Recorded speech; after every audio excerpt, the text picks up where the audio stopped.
Masechet Betsa, Daf, Kavdaleh. On commence une nouvelle Mishnah en bas de Kaf Gimel, nouveau Perek. La Mishnah commence El Tzadin Dagim Nabibarim Beyom Tov, Ve'el Notnim Lifnei Mezonot. Aval Tzadim Chayava Of Minabivarim, Ve'notnim Lifnei Mezonot. Rabban Shimon ben Gamliel Omer, Lo Kol Abivarim Shavin, Ze Aklal. En fait, dans ce pérec, on parle principalement de trois sujets. Comment pouvoir chasser des animaux pour pouvoir les manger pendant Yom Tov, comment on a le droit de leur faire la shrita, comment on a le droit de vérifier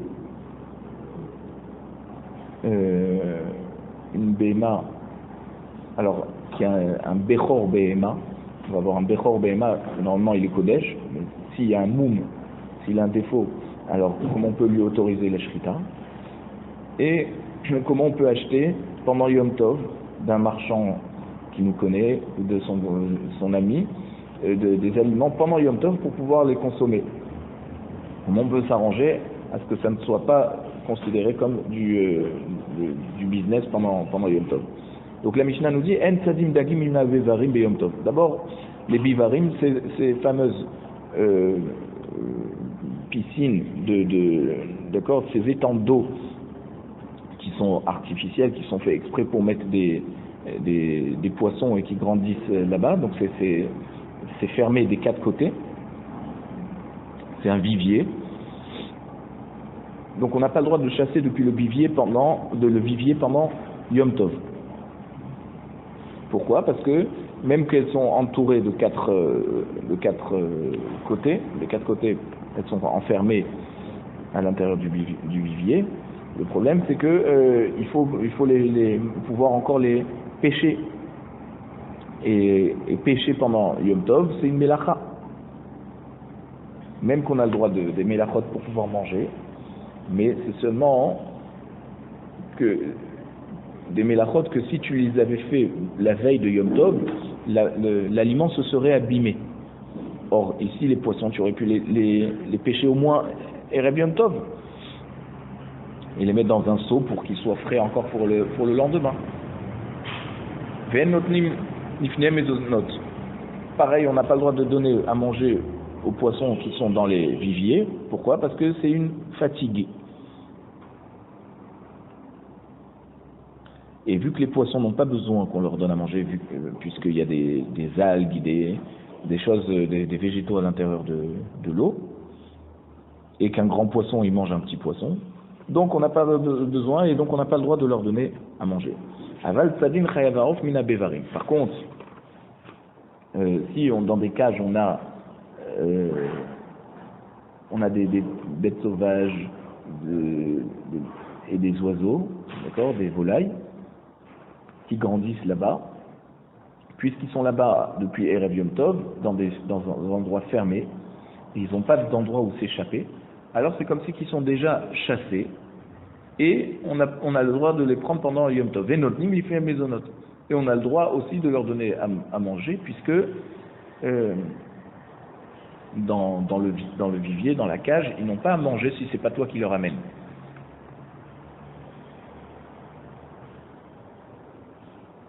Et même si tu vas me dire il y a de l'herbe, il y a des feuilles par terre, tout ça, du fait que dans un poulailler, le paysan il a l'habitude de rentrer et de marcher sur ces herbes, alors c'est comme si ils n'ont pas de quoi manger et qu'il faut que toi tu leur donnes. Donc même pendant Yom Tov, tu aurais le droit de leur donner. Rabban Shimon ben Gamliel Omer, il fait une différence par rapport à Tanakama entre différents types de viviers. Et il dit Lo kol abevarim shavin. Pas tous les viviers sont pareils. Ze aklal. Kol amechusar tzeda asur, vesheno mechusar tzeda mutar. C'est-à-dire, si c'est un vivier, une cage, d'accord, où on peut encore chasser à l'intérieur et c'est pas facile de les attraper, ils sont pas réellement prêts à être attrapés, il faut pouvoir quand même faire un effort de les chasser. Alors là, c'est Asur Minatora de chasser là-bas. Mais celui qui n'est pas Mechoussar Tzeda, c'est-à-dire que tu peux l'attraper, l'animal, facilement, alors Moutar, tu peux le prendre pendant Yom Tov et pour le consommer. Parce que tu ne vas pas être ouvert sur la Melacha de Tzad, de chasser. Encore une fois, cette Melacha, tu aurais pu la faire la veille, si tu es confronté à la Melacha de Tzad. Tu voudrais que ça soit plus frais. Même si tu voulais... Tu aurais le mettre dans un endroit plus petit que tu... Voilà, ça c'est pour les poissons, mais maintenant pour une volaille par exemple, si c'est une petite cage que tu peux l'attraper facilement, alors tu peux le prendre pendant Yom Tov. Gmara, la Gemara demande, Urminhu, on dit comment tu me dis que dans notre Mishnah on a le droit de chasser pendant Yom Tov des bêtes sauvages et des volailles qui sont dans une cage et qu'on a le droit de leur donner à manger. Voici qu'une braïta nous dit Bevarim shel chayav veshel ofot en tzadim mehem biyom tov ve'en notnim lifnem mezonot. D'accord, donc des viviers, donc des cages d'animaux d'accord, sauvages, cachers et des volailles. On n'a pas le droit de chasser de cet endroit pendant Yom Tov, ni de leur donner des mésonotes, de la nourriture. Kashia chaya achaya, kashia ofot à ofot. On a une double question à propos des bêtes sauvages et à propos des volailles, que notre Mishnah nous permet dans les deux cas, et dans cette braïta nous interdit dans les deux cas. La Gemara nous dit Bish lama chaya chaya lo kashia. Tu peux déjà répondre par rapport à la contradiction qu'il y a entre une bête sauvage de notre Mishnah qu'on permet et une chaya de la braïta qu'on interdit de chasser, de donner à manger. Ha Rabbi Yehuda, ha Rabbanan. Tu peux dire que la braïta qui interdit de chasser, c'est Rabbi Yehuda, et notre Mishnah qui a permis de chasser les bêtes sauvages du vivier, c'est Rabbanan.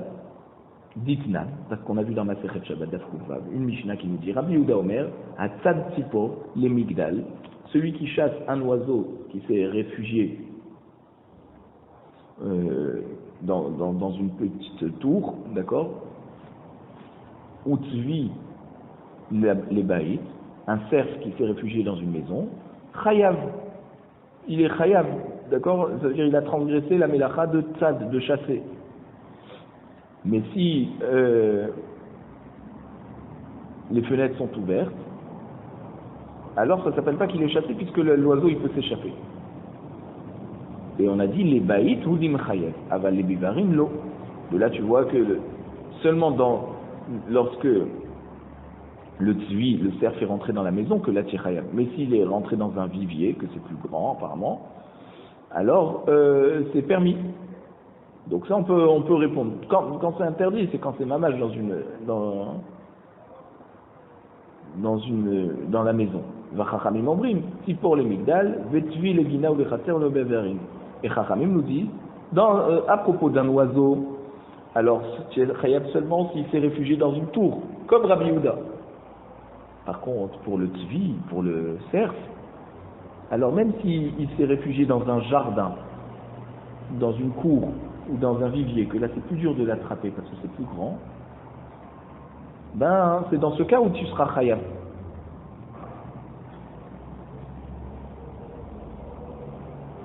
Pourquoi? Chachamim sont cholkim sur Rabbi Yehuda et ils pensent que le cerf, lorsqu'il est même quand il est chassé dans ces endroits que c'est plus dur de l'attraper, ça s'appelle quand même qu'il est chassé. Et donc d'après Rabbi Yehuda, une bête sauvage qui est dans un vivier, ça s'appelle qui est Mechoussar Tzeda. Ça veut dire on ne peut pas l'attraper facilement. Et c'est pour ça que celui qui chasse un cerf qui est là-bas, il n'est pas chayav.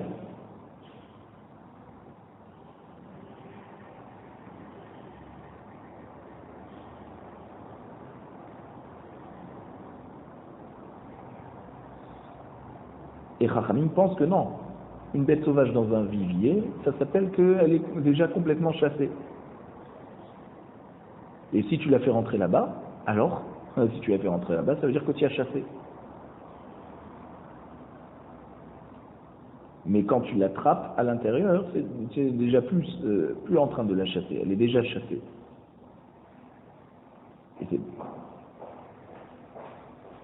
Et là, ofot à ofot, kashia.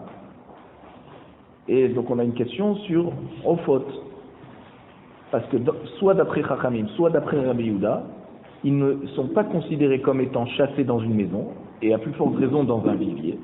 Et pourtant, notre Mishnah nous permet, et la Braïta nous interdit. Vérité, ma hanami lokashia, si tu veux me dire que ça aussi c'est pas un problème. Ha bevar mekore, ha bevar sheino mekore. Si tu veux me dire que notre Mishnah qui nous a permis de chasser d'un vivier pendant Yom Tov, elle parle d'un vivier qui est couvert, et donc l'oiseau ne peut pas se sauver. Donc il n'y a pas besoin de le chasser, il est vraiment déjà chassé à l'intérieur. C'est pour ça qu'on a permis de le chasser, de le prendre de là-bas ou de lui donner à manger. Et la Braïta qui a interdit de chasser, un oiseau, elle parle d'un oiseau qui est dans un vivier mais qui est découvert. Et comme il est découvert, il peut toujours s'envoler quand il veut. Et donc quand tu vas l'attraper là-bas, tu vas réellement faire une action de chasser, puisqu'il aurait pu s'échapper quand il voulait. Alors là-bas, il y a une mélacha de Seda. Et c'est pour ça que là-bas c'est interdit. Donc tu pourrais vendre, même à propos de la volaille, ça, tout dépend du vivier, s'il est couvert ou s'il n'est pas couvert. Là tu pourras poser la question en disant que voici que le cas de la maison qu'on a amené dans Masechet Shabbat, la maison, c'est comme un vivier qui est couvert. La maison a un toit. Ben les Rabbi Yehuda ou Ben les Rabbanan, si pour les Migdal im, des vaitlo. Et là-bas, on avait vu que soit d'après Rabbi Yehuda, soit d'après Chachamim, un oiseau qui rentrait dans une tour, là tu es chayav, d'accord, il ne peut pas s'en échapper. Mais dans la maison, non, tu n'es pas chayav. Donc, à plus forte raison que si tu chasses un oiseau qui se trouve dans un vivier, même s'il est couvert comme une maison, tu ne devrais pas être chayav. Or, notre Mishnah, tu nous dis,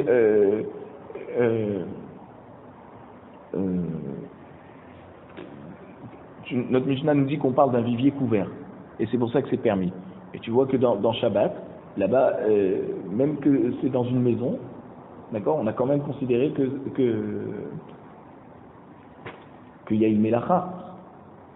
Il y a une mélacha de chasser. Donc tu vois très bien qu'il n'y a pas de différence vraiment entre un vivier qui est couvert ou qui est découvert.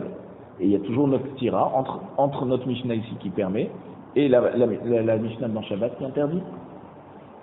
Alors, Amar Rabba Ravuna, il va essayer de répondre à la tira, à la contradiction.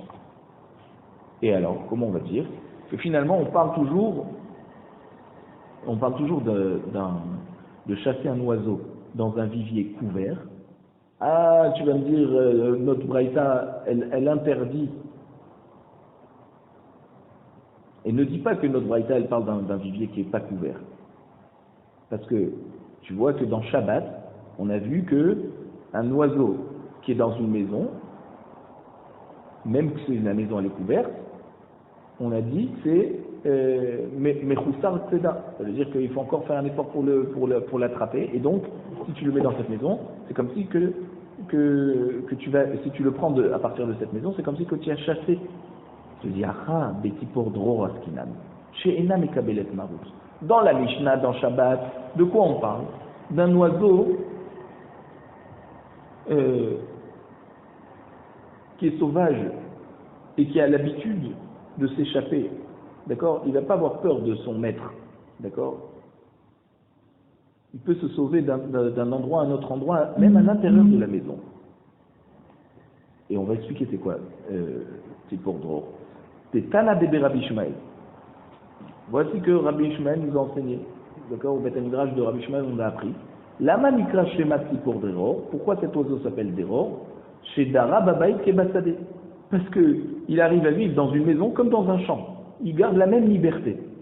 Et donc, même qu'il est à l'intérieur d'une maison et que tu crois que tu as déjà fait le plus dur pour l'attraper, tu vas avoir beaucoup de mal à l'attraper. Et si tu as beaucoup de mal, donc c'est vraiment la mélacha de Seda, de chasser. Et c'est pour ça que là-bas dans Shabbat c'est interdit.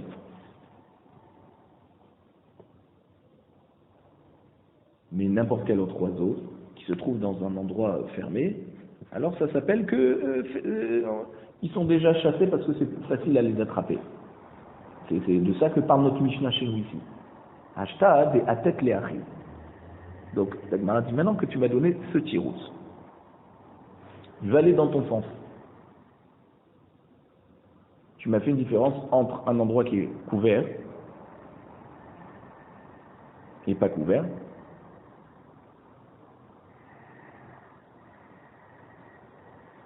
Alors, Chaya Achaya Nami Lokashia. Même dans le cas d'une bête sauvage et d'une autre bête, d'accord, entre notre Mishnah et la Marloket Rabbi Yehuda et Chachamim, La Braïta. ouais, la Braïta, tu devrais me dire qu'il n'y a pas de stira. Pourquoi? Habebevar Katan, Habebevar Gadol. D'accord? Tu peux me dire que notre Mishnah qui permet de chasser une bête sauvage d'un vivier, elle parle d'un tout petit vivier. C'est très facile de l'attraper l'animal là-bas. Et c'est pour ça que c'est permis. Et la Mishnah aussi dans Shabbat, elle te dit que on parle d'un petit vivier. Donc si tu le rentres là-bas l'animal pendant Shabbat, tu as chassé puisqu'il peut plus se sauver. Habebevar Gadol. Et la Braïta qui interdit, elle parle d'un grand vivier. Que même que tu rentres l'animal là-bas, il peut encore se sauver à droite à gauche et tu auras beaucoup de mal à l'attraper. Et comme tu auras beaucoup de mal à l'attraper, si tu rentres à l'intérieur pour l'attraper, tu auras fait la mélacha de tzad. Tu l'auras chassé. C'est pas qu'il est déjà chassé lorsqu'il est dans cet endroit. Donc on peut répondre comme ça. Alors maintenant on va essayer de comprendre. Qu'est-ce que c'est Echidami Bevar Katan, Echidami Bevar Gadol. Qu'est-ce que c'est un petit vivier ou un grand vivier? Amar Ravashi. Kol echaderahita batra umatela behad shechia Bevar Katan. Alors, première possibilité, tout bévar, c'est-à-dire tout vivier, que celui qui se trouve dedans, rahita batra, il va courir après l'animal, ou matela behad shechia, et il arrive à l'atteindre en une seule course, sans faire de pause au milieu, bévar katan. Ça s'appelle un petit vivier. Veidar bévar gadol. Et si tu as besoin de le faire en plusieurs fois, d'accord, de te reposer, tu peux pas, d'accord, faire un sprint et l'attraper en une fois, ça s'appelle un grand vivier. Inami, kol echadeka ukte bevar gadol, veidar bevar katan. Deuxième possibilité, chaque vivier qui a des angles où dans lequel l'animal peut se cacher là-bas, peut s'échapper de l'emprise du chasseur, ça s'appelle un grand vivier. Et quand il n'y a pas de place pour se mettre dans un petit coin, alors ça s'appelle un petit vivier. Inami, troisième possibilité, kol echadenafletula dekatleha adade bevar kata veidar bevar gadol. Ça veut dire chaque vivier, tellement qu'il est petit, l'ombre d'un mur du vivier arrive jusqu'au mur d'en face, d'accord? Alors ça s'appelle un petit vivier. Et si l'ombre n'arrive pas jusqu'au mur d'en face, alors c'est un grand vivier. Maintenant on a vu que dans notre Mishnah, Rabban Shimon ben Gamliel Omer, Lo kol habevarim shavim. Rabban Shimon ben Gamliel, c'est lui qui a fait la différence entre la taille des viviers, et il avait dit que tout dépend si on peut chasser à l'intérieur ou que ça ne s'appelle pas chasser vu qu'il est déjà trop petit, trop facile à prendre. Amar Rav Yehuda, Amar Rav Yosef, Amar Rav Yehuda, Amar Shmuel, Alacha Rabban Shimon ben Gamliel. Alacha est comme Rabban Shimon ben Gamliel. Alors Abaye, l'élève, il pose la question à son maître Rav Yosef, il lui dit, Alacha, Miklal dépligué, si tu me dis que l'Alacha est comme Rabban Shimon ben Gamliel, ça veut dire que Chachamim ils sont cholkim sur Rabban Shimon ben Gamliel et qui pensent qu'il n'a pas à faire de différence entre un vivier que c'est facilement attrapable ou pas. D'accord? Ils te disent que tous les viviers sont pareils. Et c'est pour ça que tu dis que donc la halakha est comme Rabban Shimon ben Gamliel. Mais c'est pas possible de penser que Chachamim ne font pas de différence entre un petit vivier et un grand vivier. Parce que nous on avait dit que Chachamim, pourquoi ils permettent? Parce qu'ils parlent d'un petit vivier. Et donc c'est facile de l'attraper, ça s'appelle pas chasser là-bas. Donc qu'est-ce que tu me dis que un il est m'attire, un il fait une différence, l'autre il fait pas de différence. Nous jusqu'à présent on avait expliqué que il parlait d'un petit vivier, l'autre il parlait d'un grand vivier, mais qu'ils étaient d'accord sur le principe qu'il faut faire une différence entre la taille des viviers. À Marley, Rabbi Yosef les Abaye, il lui répond comme ça. Qu'est-ce que tu vas faire comme différence? Ça veut dire qu'est-ce que ça te change s'ils sont cholkim ou pas? Ah, mais de toute façon la halakha est comme Rabban Shimon ben Gamliel. Il faut faire une différence entre un petit ou un grand vivier.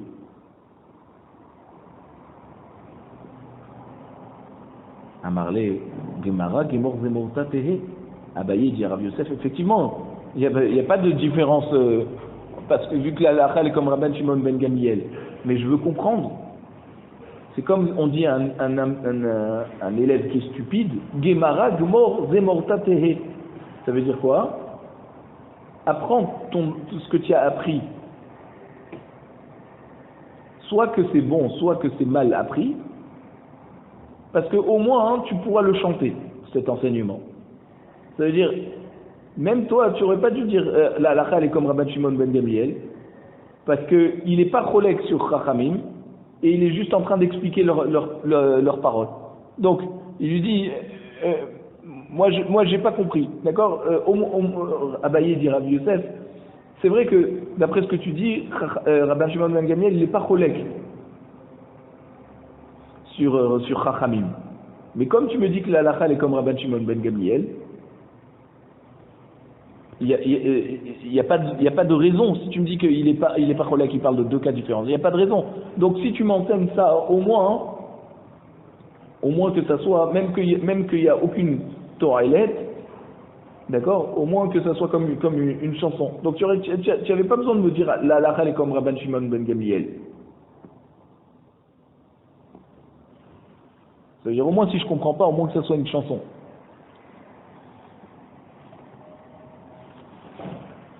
Ma nous dit Ve'aklal kol ha'mechusar tzeda asur.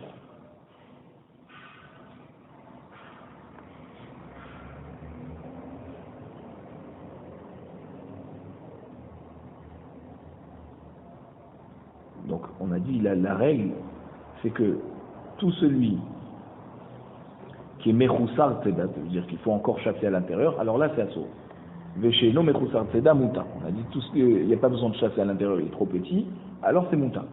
Echidami mechusar tzeda. On veut savoir comment c'est mechusar tzeda.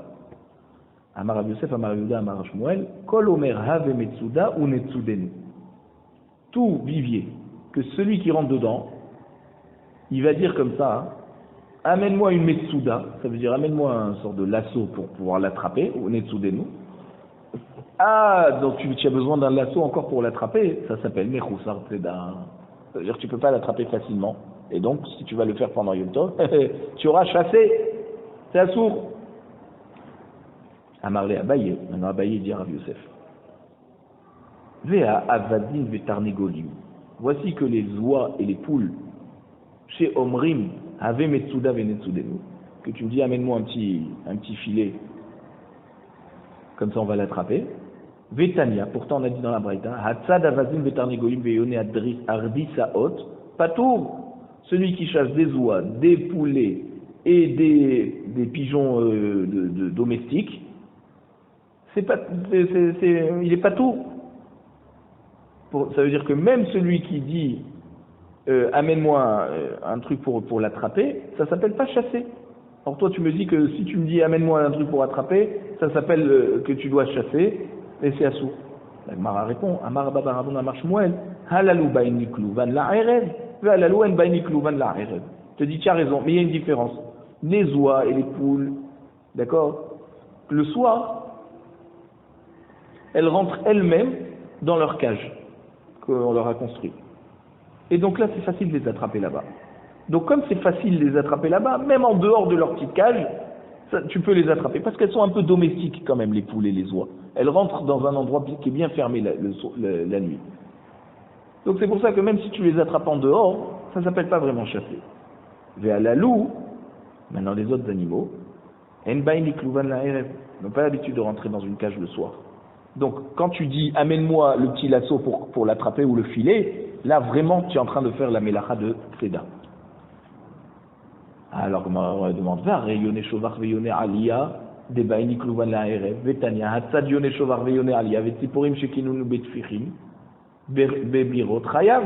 Tu dis, si tu pars de ce principe, eh ben regarde, je vais t'amener l'exemple des oiseaux qui sont dans des cages, d'accord, dans des cages qui sont surélevées, comme des petites maisons pour les oiseaux. Et les yonner aliyah, c'est donc des oiseaux sauvages. et qui font des nids en général au-dessus des maisons, et ben tu vois qu'ils retournent dans leur nid le soir. Et pourtant on a dit que si tu chasses des yonés chovar, yonés alia et des oiseaux, c'est quoi kinenu bitfirin, c'est qui ont fait un nid dans un objet en argile, c'est chayav. Pourtant tu vois qu'ils retournent le soir là-bas. Et malgré tout on a dit que c'est chayav. Et là, Amar Rabba Baravuna Amar Shmuel, Halalu Bainik Luvan Laered, Vemezonotan Alecha. C'est pas simplement qu'ils viennent et retournent dans leur nid le soir. C'est aussi que toi, tu dois donc les oies et les poules, c'est toi qui dois leur donner à manger. Donc, même en journée où tu leur amènes à manger, ils vont bien sûr venir vers toi. Et ça sera très facile de les attraper là-bas. Donc, c'est pour ça que ça ne s'appelle pas chasser. Même en journée, quand tu leur amènes à manger. Donc ça s'appelle une BMA qui est dans ton réchoute et ça ne s'appelle pas que tu dois la chasser. Elle est déjà dans ton réchoute. Par contre, les oiseaux qui retournent dans leur nid le soir, ceux-là, ils voyagent toute la journée pour trouver à manger. D'accord? Donc même qu'ils retournent le soir à la maison, c'est pas facile de les attraper en tout cas en journée. Ils rentrent que le soir, puisque en journée, ils s'arrangent eux-mêmes pour trouver leur nourriture.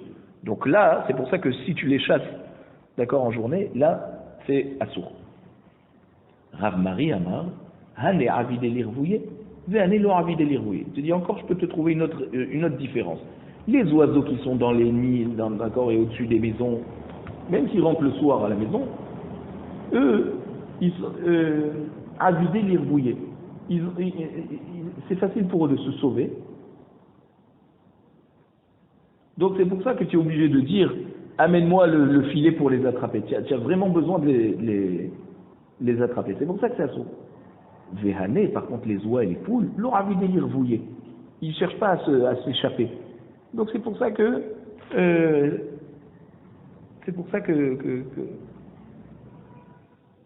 d'accord, comme ils sont plus lourds, d'accord, c'est pas des petits oiseaux. Donc ils cherchent pas à se sauver. C'est pour ça qu'ils sont considérés comme des gens, comme étant déjà chassés. Alors l'Agma te dit alors, poulet ou nami avis délire vouillé, n'importe quel animal il peut se sauver. Ça veut dire quoi? Il se laisse venir. Même une poule, il faut que tu cours après. L'Agma te dit non, l'iklouvan ka amrina da avis délire vouillé. Rav Mari, quand il a voulu faire une différence, il te dit les oiseaux qui sont dans les nids, eux, même à l'intérieur de leur nid, de leur cabane, ils peuvent se sauver. Hop, ils vont à l'intérieur de la maison, hop, ils se sauvent dans le nid, et ils ressortent du nid, et ils rentrent, d'accord? Alors, c'est pour ça que c'est plus compliqué. Alors que les oies, lorsqu'elles sont à l'intérieur de leur petite cabane où elles dorment le soir, là-bas, elles ne se sauvent pas de là-bas. Donc c'est pour ça que c'est facile pour toi de les attraper, c'est pour ça que c'est monta. Ok, Mishnah. La Mishnah nous dit comme ça. Metsudot hayavaof vedagim she'asa'an me'erev yom tov. Donc des pièges pour chasser des animaux sauvages ou des volailles ou des poissons que tu les as, d'accord, préparés, étendus déjà, positionnés depuis Erev Yom Tov. Et bien sûr pendant Yom Tov, tu trouves un animal vivant qui a été attrapé dans le piège. Tu ne sais pas s'il a été piégé Erev Yom Tov et donc il n'est pas mouxé, puisque déjà à l'entrée de la fête il était déjà attrapé, ou qu'il a été chassé pendant Yom Tov et donc il est mouxé. Alors on te dit lo itol mehem be Yom Tov. Tu peux pas les prendre parce que tu es en safek. Et là, il ken yodea shenitsonu be Erev Yom Tov. Seulement à condition que tu es sûr qu'ils ont été chassés Erev Yom Tov. Alors il te dit c'est quoi Erev Yom Tov? C'est avant Ben Hashmashot. Parce que safek mouxé c'est déjà assaut. Et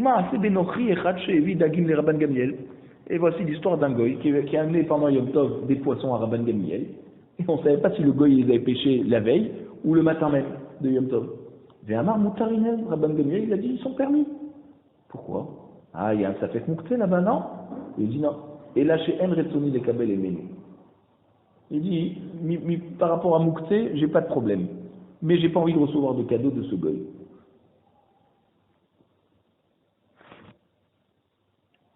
Donc il n'a pas voulu expliquer qu'il a été mahmir à l'atmo parce qu'il a un khashaj, que peut-être ils ont été chassés le jour même. Parce que sinon, ce qu'il aurait dû faire, c'est accepter le cadeau du goy et l'utiliser Motsei Yom Tov, ce qu'on appelle Birde Sheyasu. D'accord? Tu ne profites pas d'une mélacha d'un goy, mais tu peux en profiter après Yom Tov. Oh, il a refusé d'emblée de recevoir. Et il a précisé que c'est parce que il le détestait. Voilà. Alors la Gemara veut comprendre. Tu dis, dis-moi, assez l'histoire. Tu m'amènes une histoire qui vient contredire l'enseignement de la Mishnah juste avant.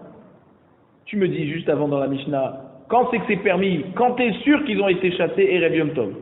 Et après tu m'amènes une histoire de Rabban Gamliel, qui est un safek, et il te dit que finalement, en fait, par rapport à ce safek, c'est permis, simplement moi je déteste ce goy, j'ai pas envie de recevoir des cadeaux de lui. Alors, tu m'amènes un cas qui contredit l'enseignement. La Gemara te dit Hasouré, mais Hasra avec Achikatale. Effectivement, il manque quelques mots, et il faut dire comme ça. Notre Mishnah a manqué, il faut corriger, il faut dire Safek Mouchan Hatsou. Quand il y a un Safek, si c'est Mouchan, Miberodium ou pas, alors c'est Hatsou. Tu sais pas quand c'est que ça a été chassé. Mais Rabban Gamiel m'attire, et Rabban Gamiel, lui il te dit Safek Moukse Moutar. Effectivement. Donc Tanakama, c'est lui qui te dit Hatsou. Quand le maasé que tu ramènes de Rabban Gamliel, c'est pas pour contredire, c'est parce que lui-même, il n'est pas d'accord avec Tanakama. Et ensuite, l'histoire qu'on ramène de Rabban Gamliel, c'est pour prouver que Rabban Gamliel est cholek lui-même sur Tanakama. Et qu'il te dit, quand il y a un safek, moukte, et ben c'est moutar. Amar Rabbi Yehuda Amar Shmuel en halakha ki Rabban Gamliel. Et l'halakha n'est pas comme Rabban Gamliel, comme Tanakama, qui est au cerf quand il y a un safek. Vika demat nelaha. Il y en a qui expliquent la décision de Shmuel d'interdire safek mouchan, pas par rapport à notre Mishnah, mais par rapport à une braïta. D'Etania, il avait une braïta Shmuel qui disait safek mouchan. Si on a un safek, si ça a été chassé depuis Erev Yom Tov ou pendant Yom Tov, d'accord, Mouchan, ça veut dire que c'était chassé Erev Yom Tov. Rabban Gamliel m'attire vers Rabbi Yoshua au cerf. Rabban Gamliel permet, Rabbi Yoshua interdit. Amar Yehuda Amar Shmuel halakha ki Rabbi Yoshua. Et donc Shmuel a dit que la halakha, elle est comme donc Rabbi Yoshua qui interdit. Donc dans notre Mishnah, nous, dans notre première version, on avait que Shmuel disait que sur notre Mishnah que la halakha n'est pas comme Rabban Gamliel, d'accord. Et dans la Braïta, il a dit que la halakha est comme Rabbi Yoshua, et donc tu comprends de là qu'elle n'est pas comme Rabban Gamliel. Il y en a qui disent que la décision de Shmuel, elle parle d'une autre Braïta Bichlal, d'Etania.